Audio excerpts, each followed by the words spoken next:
Hi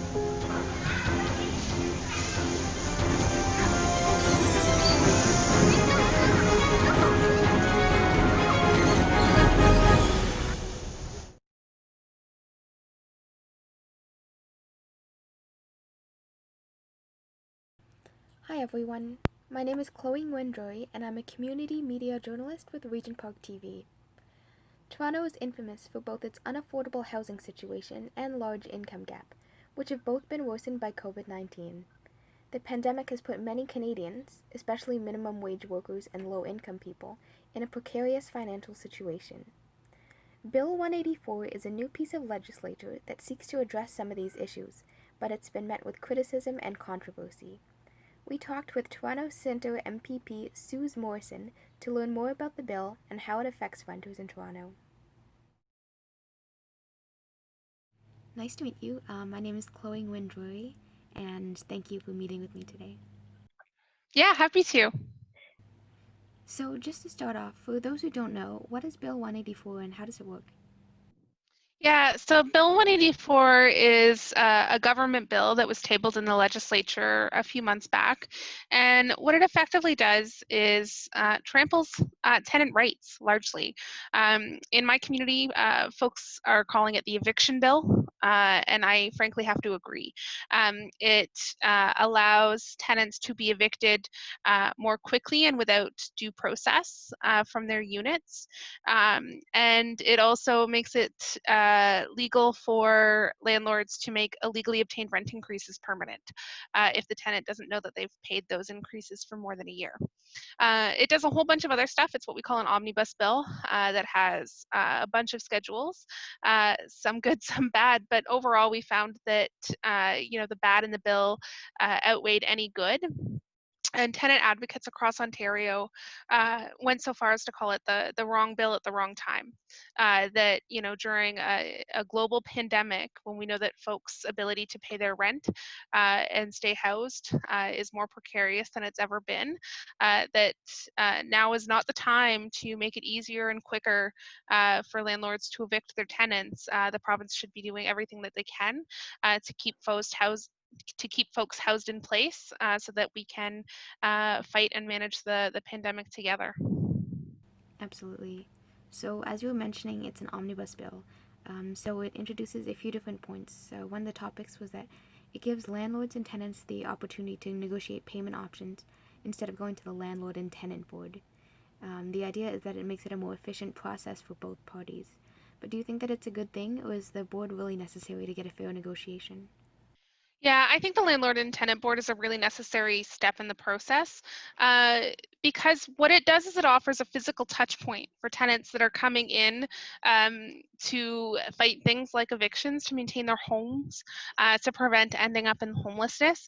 And that physical touch point at the board allows them to get connected to things like legal aid, to tenant duty counsel, to learn about their rights, to learn how to defend their rights. And it's a really important step in the process. And if tenants are forced to, make deals with their landlords outside of the board, there's nothing to ensure that tenants are protected in that process. And so a tenant who may be fearful of losing their home may enter into a repayment agreement, not necessarily understanding the terms of the agreement that they've signed, or necessarily the consequences of it. That if they come up a day late or a dollar short within that repayment agreement, they can then be immediately evicted without ever having a hearing or any sort of process at the board to make their case. And when I spoke to the bill in the House, actually, I think there's some really reasonable situations where that could happen that might come down to just disputes over things like maintenance between the landlord and the tenant, and potentially leading to folks falling into homelessness, which is not what we need during a pandemic. We know that the safest place for people to be is to be able to isolate at home, and people can't isolate in a pandemic if they don't have a home. On the other side, I know that some people are calling it the eviction bill, but landlords say that the bill doesn't go far enough in protecting their rights and that there are thousands of dollars in rent money.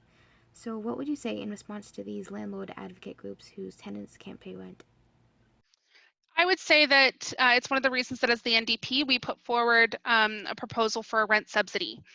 We know that in places like downtown Toronto, for example, CERB, the i- i- uh, financial assistance that folks have been getting from the federal government to get through COVID if they've lost their jobs doesn't go far enough. If your CERB payment is $2,000 a month, the average price of a one-bedroom apartment in our community is about $2,100 a month right now. And so CERB doesn't even pay the rent. Now, imagine being a single mom, you've got to get the rent paid, you've just lost your job from COVID, your kids are having to do online learning, so you've got to keep the internet connected, you've got to put food on the table, and you've only got $2,000 a month coming in and your rent's 21. You know, what kind of really hard decisions are you making as a mom to make sure that your kids can stay in class? They need the internet to do that, they need to be fed. You know, maybe you can, uh, stretch your budget and you can pay partial rent but not all of it. These are the really tough decisions that folks are making, and so we had proposed provincially as the NDP for a rent subsidy that we would be paid directly to tenants for 75% of their rent up to $2,000 or $2,500 a month, to help keep the rent paid, and that helps landlords at the end of the day. That ensures that landlords are getting the rent paid so that, especially if they're mom and pop landlords, that they can pay the mortgage, and it's a win-win for everyone. And we continue to push for this as a policy that we think the province should adopt, but unfortunately, the Conservative members on the bench haven't been particularly receptive to this idea. So, as a result of the COVID crisis, Ontario had declared a state of emergency in March. They recently lifted that at the end of July, and they also placed a moratorium on evictions. But the landlord-tenant board is opening up again, and evictions are becoming legal. So, do you think that the pandemic has subsided enough to return to normal eviction procedures, or is it still too soon? I think that it's still too soon, and it's not necessarily about where the virus is at in our community. I think it's more related to economic recovery. Folks are now staring down thousands of dollars of back rent, and they're no more able to pay it today than they were 2-3 months ago.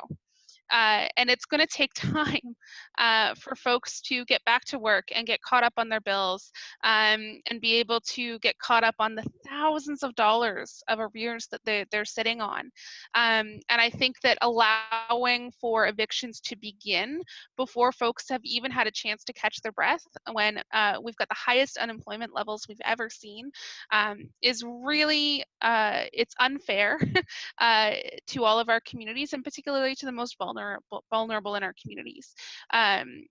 People need a chance to breathe. And quite frankly, we're not out of the woods yet. What we saw in terms of how the province is handling the state of emergency itself is, yes, they've technically lifted the state of emergency, but then they immediately the next day went into the legislature and passed a bill that effectively gives the province and the premier and his cabinet many of the measures and the powers that come with a state of emergency without having any sort of responsibility to report back to the legislature. So it took a lot of the emergency measures and legislated them.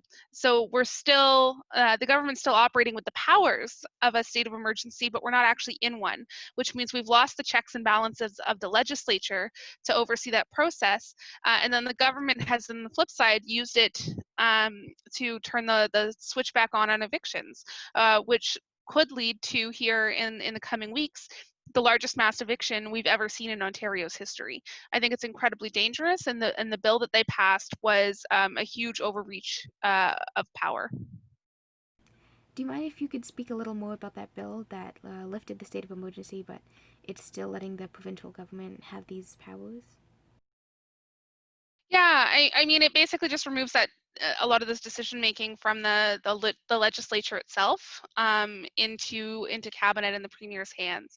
It's a huge overreach of authority. We even saw one conservative backbencher vote against her own government's bill, and was actually kicked out of caucus as a result, because it's a gross overreach of power, and I think it's really shameful that the Conservative government has said, tenants, the emergency is over for you, pay up or get out, the evictions are back on, but we're going to cling to the powers of the state of emergency in terms of some of the decision making around that, without having any accountability back to the legislature in that process. And so, in a normal situation, the government would have to come back into the House every time they want to extend emergency measures, and they no longer have to do that. So there's no opportunity for opposition to hold the government accountable in how they're using their emergency powers. So it's that accountability piece that's really missing. I mean, that's surprising to hear. I didn't know about that, and I feel like perhaps it's sliding under the radar because I know in the end of July when they lifted the emergency, I guess they painted that as, oh, we're out of the woods, the pandemic is done, everything's going back to normal, but they're still holding on to these powers. Yeah, and we're far from out of the woods. And in fact, I think what a lot of people are starting to talk about now is, what happens when we see a second wave of the virus. And the impacts on our community are going to be absolutely massive, and we need to make sure that folks are protected, that we, haven't created a whole wave of homelessness on the way to that second wave that is going to make it really hard to contain the virus, if folks aren't housed. It's absolutely backwards to what we need to be doing to protect our community right now. And I know you mentioned, for example, you used an analogy of a single mother, and you were talking about vulnerable communities. So the pandemic has left many people jobless, especially in minimum wage jobs, in industries like restaurants, hospitality, and service. And that's where we're seeing an overrepresentation of people like women, new immigrants, and racialized people. So how does Bill 184 affect these communities that are already marginalized? It's huge. I mean, we know that that racism especially exists in all corners of our system, particularly our health system and in housing. And when you look at the heat maps for where the pandemic has hit the worst in our community, it's largely Black and racialized communities that have the highest rates of COVID. So we've got racialized and low-income communities are the hardest hit by the virus. They're the hardest hit by the economic impacts of the virus in terms of, who's lost their job. The middle class and the upper class doing fine, right? They're all working from home in more office or professional based jobs. They've got savings to rely on, and it's the folks at the bottom that are struggling the most, and we're seeing this income divide widen as a result of COVID. And when you add layers of, race and gender and socioeconomic status to that, it paints a pretty clear picture that disproportionately impacts Black and Indigenous and racialized folks, and particularly women within those groups as well. So, I mean, you've definitely hit the nail on the head there. And I also would suggest that we're going to see a substantial worsening of the gender wage gap as well. We know that it's largely women in our communities that are having to step away from their work to take on the bulk of the responsibility for having kids at home full time, for not having access to childcare, with school being out as long as it has been. It's women that have predominantly stepped away from their jobs to take on that role in the home, and which is also going to have a devastating impact on the wage gap uh, in terms of women that are stepping out of the workforce and their earning potential moving forward. So there's huge considerations here, and if we're not looking at our economic recovery from a racial lens and from a gender equity lens, we're going to fail our communities. So finally, what recommendations do you have for the Ontario government to ensure that everyone has access to affordable housing? Absolutely. I mean, first and foremost, we need the eviction ban extended. We need a rent subsidy program similar to the one that the NDP has put forward. I really hope that the Premier listens to us with an open heart and an open mind on that policy. I think it's good policy that will help both landlords and tenants in terms of making sure that folks are able to pay their rent and that landlords are able to collect the rent. It's win-win for everyone. And then, we've got the broader systemic issues that have been problems for decades that aren't new because of COVID, but that are worsening because of COVID. We need more investments in community housing. We have a 15-year wait list for folks looking for subsidized housing in the city.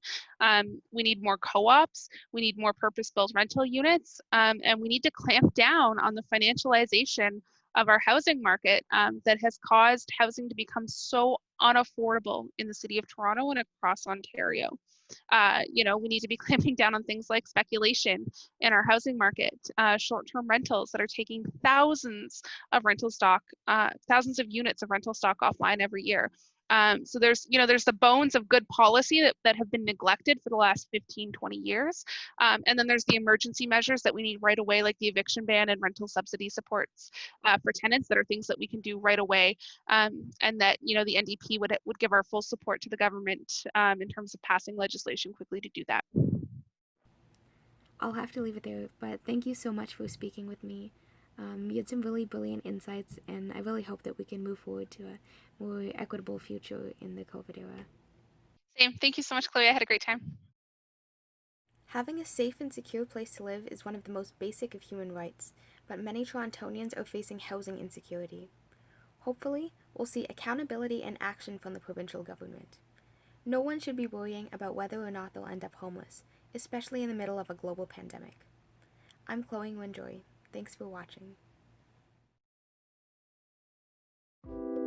Please do not forget to like, comment, and share to our channel. Follow us on all our social media platforms. And for more information, please check out our website.